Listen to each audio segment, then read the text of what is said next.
صلاۃ اللہ علیہ کا اصل میں یہ آداب ہیں، ویسے معنی کے طور پر تو یہ سب کچھ ہو سکتا ہے، اس کے معنی ہے سلامتی ہو تمہارے اوپر، تو کیوں نہ کہیں دعا ہے، لیکن یہ آداب کے لحاظ سے تھا، لیکن وہ کچھ کمزور بات تھی، نہیں کہنا چاہیے۔ ویسے ہمارے اہل سنت و جماعت آداب کے نقطہ نظر سے انبیاء کے لیے علیہ السلام کہتے ہیں، فرشتوں کے لیے بھی کہتے ہیں، جیسے حضرت جبرائیل علیہ السلام۔ اکثر لوگ سیدنا حسن حسین رضی اللہ تعالیٰ عنہ کو عادتاً علیہ السلام کہتے ہیں، کیونکہ اس جذبے میں جاتے ہیں۔ علیہ السلام کہنے میں کوئی حرج نہیں ہے، اگر اماموں کے لیے کوئی کہے تو دین میں کوئی رکھنا تو واقع نہیں ہوتا۔ ایک مرتبہ ایک ایسے شخص سے گفتگو ہوئی جو اس فرقے سے تعلق رکھتا تھا جو شیعوں کے بہت زیادہ خلاف ہیں، اتنے سخت خلاف کے نعوذ باللہ کہ وہ حضرت علی کرم اللہ وجہ اور امامین کے بھی خلاف تھے۔ ان سے بحث ہوئی تو علیہ السلام کے اوپر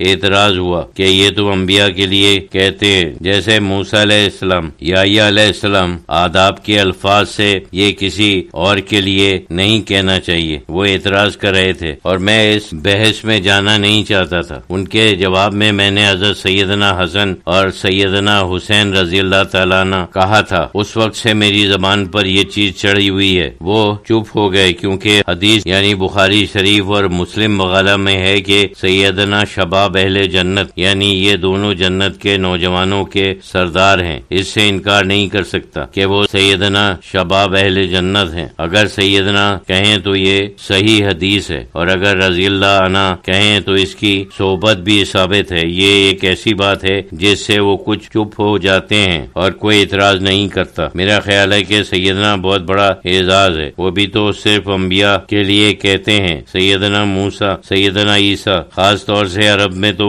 بہت زیادہ رواج ہے، یہاں اتنا رواج نہیں ہے۔ سید کے معنی سردار کے ہیں، جیسے ہم منسٹر کہتے ہیں یا جناب کہتے ہیں، ایک اعزازی لفظ ہے۔ اگر ہم سیدنا حسن یا سیدنا حسین کہیں تو اس سے ان کا بڑا شب ظاہر ہوتا ہے اور صحیح حدیث کے مطابق بھی ہے، یہاں تک کہ امام کے لفظ پر بھی بھاری ہے۔ اس سے ایک بات نکلتی ہے کہ اگر انسان تقریر کر رہا ہے تو اس کو کوئی بھی فرقے کی بات نہیں کرنی چاہیے، اسے ایسے اصول بیان کرنے چاہیے جو سب میں مقبول ہیں۔ مقابلہ اور مجادلہ کے میدان میں نہیں آنا چاہیے۔ تبلیغ کے سلسلے میں بات کی بات ہے، خاص طور پر ایسے موقع پر جب سارے فرقوں کے لوگ موجود ہیں۔ اس قسم کی بات جو کسی ایک فرقے کے حق میں ہے اور دوسرے کے خلاف ہو نہیں کہنی چاہیے، یہ تو کمزوری ہے۔ ہر موقع کے اوپر یہ چیز ٹھیک نہیں۔ اگر تمہارے سامنے شیعہ بھی ہوں، سنی بھی ہوں اور وہابی بھی ہوں تو بہت سی باتیں کہنے کی ہو سکتی ہیں جن میں کوئی فرقہ وارانہ بات نہ ہو۔ قرآن ہے، حدیث ہے، حضور صلی اللہ علیہ وسلم کی سیرت طیبہ ہے، یہ سب ایسی چیزیں ہیں جن کے اوپر کسی کو اعتراض نہیں ہو سکتا۔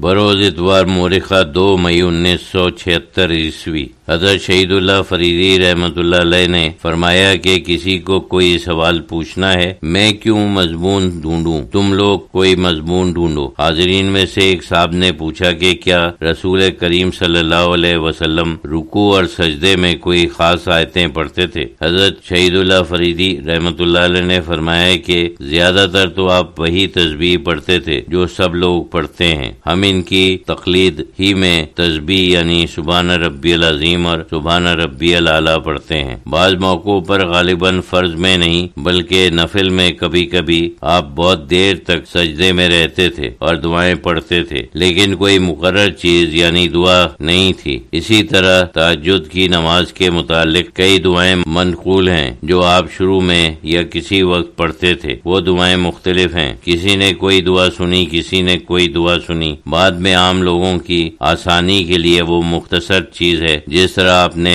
بہت زیادہ تاکید کی دعائیں منتخب کی گئی ہیں۔ شروع میں جو ہم سبحانک اللہم بحمدک و تبارک اسمک و تعالی جدک و لا الہ غیرک پڑھتے ہیں، وہ بھی حضور کی دعاؤں میں سے ایک دعا ہے۔ کیونکہ یہ جامع اور مختصر ہے، اس وجہ سے صحابہ کرام نو مسلم اور تابعین کو بھی بتاتے تھے۔ حقیقت تو یہ ہے کہ نماز کے شروع میں آپ کی کئی دعائیں منقول ہیں، بعض تو بہت ہی لمبی ہیں۔ ظاہر ہے مناسب نہیں ہے کہ وہ عام لوگوں کو یاد کرائی جائیں۔ جو مختصر اور جامع چیزیں ہیں وہ صحابہ کرام کے زمانے سے چلی آ رہی ہیں۔ ویسے سبحان اللہ و بحمدہ کا